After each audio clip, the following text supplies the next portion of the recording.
নমস্কাৰ বন্ধু-বান্ধৱীসকল, আজি আপোনালোকৰ মাজলৈ কেইটিমান জেনেৰেল নলেজৰ প্ৰশ্ন উত্তৰ লৈ আহিছো। আশা কৰিছো আপোনালোকে আজি ভিডিঅ'টো ভাল পাব। আজি এক নম্বৰ প্ৰশ্নটো হৈছে মানুহৰ শৰীৰৰ আটাইতকৈ সৰু হাড় কোনটো?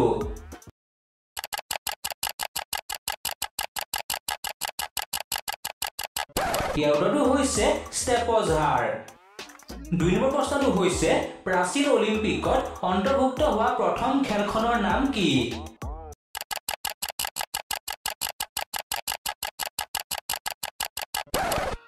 ইয়াৰ উত্তৰটো হৈছে খোজ কঢ়া। ৩ নম্বৰ প্ৰশ্নটো হৈছে কোনখন যুদ্ধৰ পিছত অশোকে বৌদ্ধ ধৰ্ম গ্ৰহণ কৰিছিল?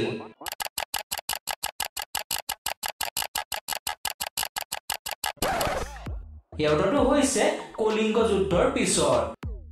৪ নম্বৰ প্ৰশ্নটো হৈছে ভাৰতবৰ্ষৰ বাগিচা বুলি কোনখন চহৰ জনা যায়?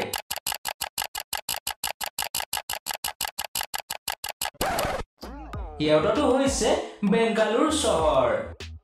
৫ নম্বৰ প্ৰশ্নটো হৈছে সৌৰজগতৰ কোনটো গ্ৰহত দিন ৰাতি নহয়?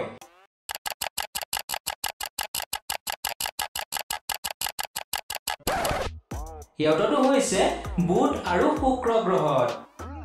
৬ নম্বৰ প্ৰশ্নটো হৈছে অসমৰ ভিতৰতে দীৰ্ঘতম ৰেলপথৰ সুৰংগ ক'ত আছে?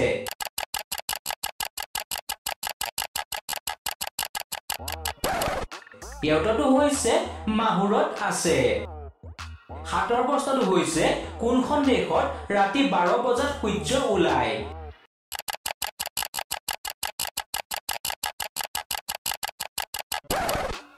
ইয়াৰ উত্তৰটো হৈছে নৰৱে দেশত।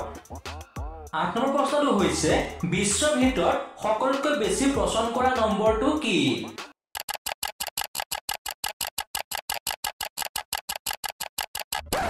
ইয়াৰ উত্তৰটো হৈছে ৭ নম্বৰটো।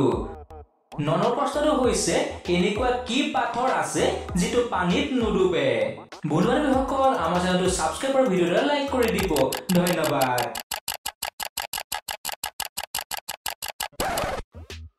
হয়, ইয়াৰ উত্তৰটো হৈছে পিউমিছ নামৰ পাথৰ। ১০ নম্বৰ প্ৰশ্নটো হৈছে পৃথিৱীৰ কোনখন দেশত এজনো আৰ্মি নাই?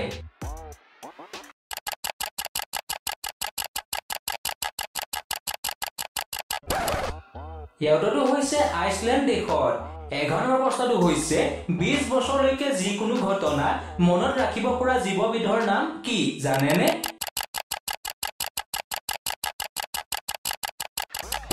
হয়, ইয়াৰ উত্তৰটো হৈছে ডলফিন। ১২ নম্বৰ প্ৰশ্নটো হৈছে বিশ্বৰ প্ৰাচীনতম ৰাজধানী চহৰখনৰ নাম কি হয়?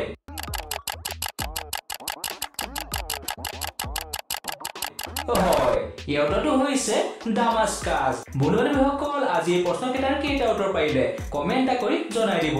নতুন এটা ভিডিঅ'ত লগ পোৱাৰ আশাৰে আজিলৈ ধন্যবাদ।